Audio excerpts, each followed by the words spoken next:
let's make this wafer paper butterfly. So to begin with, take your wafer paper. All the links will be underneath for all the products that I've used, and I am using the thin wafer paper here. Then I'm going to use a oil-based colouring. I'm using Colour Mill. Now the reason I'm using that is because it won't change the composition of the paper, which is fantastic. I'm then adding oil to this, and the reason I'm adding oil is because you'll be using so much colouring, otherwise you just need to thin it down a little bit. So once those two are mixed together, we are going to put this on our paper.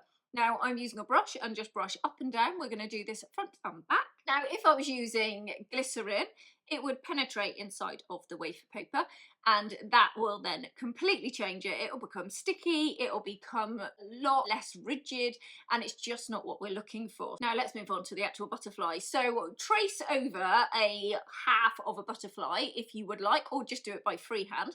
But if you fold it over so that you cut the two, because they are meant to be identical either side, so then cut it as if you are back in school, and we're going to cut it in half, and then we're just going to trace that over the top of that wafer paper that we have coloured. Now I am using a fractal colour pen here, which is obviously edible, so not the actual pen, the colouring, but yeah, use one of those and trace all the way around. Now if that wafer paper was slightly oily still, just go in with a bit of blue roll or a little bit of kitchen roll and dab it off, and the colour will just completely remain. Okay, so cut it out. Now as you can see, that quality of the paper hasn't changed. Then we're just going to add those lines in on the butterfly. So do one side, then match it to the other side, then the other, then the other. It's probably not going to be 100% identical, but it's meant to be kind of near enough to the eye from a distance. So don't worry if you do get it a little bit wrong, roll with it, but just do one side, one the other. So we need to do this front and back again, so just have a play with it. Be like, everything is unique. Is it true that butterflies' wings are like our fingerprints? They're not the same. I might have just made that up. I'm really not sure. So anyway, it sounds good. So anyway, you can see here I am putting it onto the back there as well, and then once that is done, we are going to begin colouring. So I'm using dust. Now dust over the top is amazing. It'll suck up any more of that oil that there is. There shouldn't really be any, but if there is, it's just going to flatten and matte it off a little bit. So I'm going in with a very light colour to begin with, and then I'm dusting it off so you can just see those lines coming through underneath. Now for the actual deeper colours, I'm going in around the outside there, you can see, and I'm coming in a continuous same motion all the way, dragging in the whole time, and this creates a lovely effect and a very uniform effect all around the outside, remembering butterflies fairly uniform. So keep going. I am then coming over with a darker colour. So the lighter colour was brought in a little bit, then I'm coming back in with the darker colour. The really good thing about this is you can just do any colours, you can do any patterns, you can do anything you like. This is just the blue one that I'm doing because it matched my cake. So then always going in over the top afterwards and just dusting off just to make sure that it's not too heavy.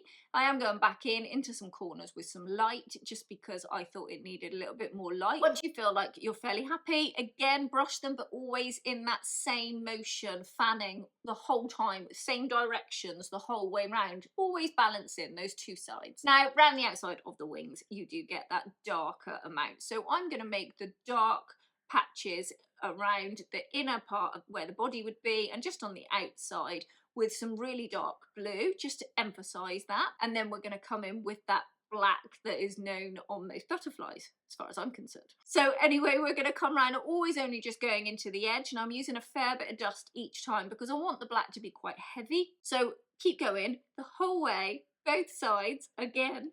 And then what we're going to do is we're just going to dust that in. So we're going to take a very, very light brush and we're just dragging it out. Don't go in because you'll take the cold colour in. Just dragging it out leaves a lovely effect on the mat.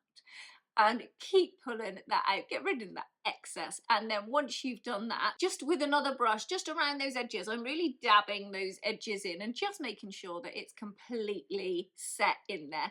Now we do need to do this again, both front and back.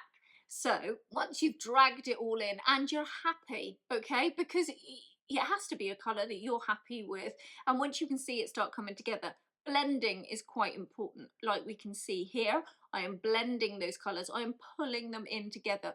Don't start from the outer part of the black and pull in, because all you'll do is pull in a lot of black. So come in through the other colours that you've done before. If you need to add more of a lighter colour, you can just pop that in again. So always just adding what you need, and then finally put over some kitchen roll or some blue towel, and that will just pick up any of the extra bits. And then I'm just using some of that towel again in that same motion, just to really drag those colours in. Look at that, it looks absolutely lovely. The way they all merge together is so nice. So I did the back.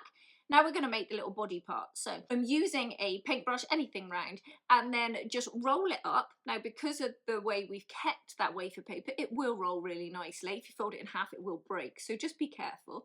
And then take the paper off and roll it again.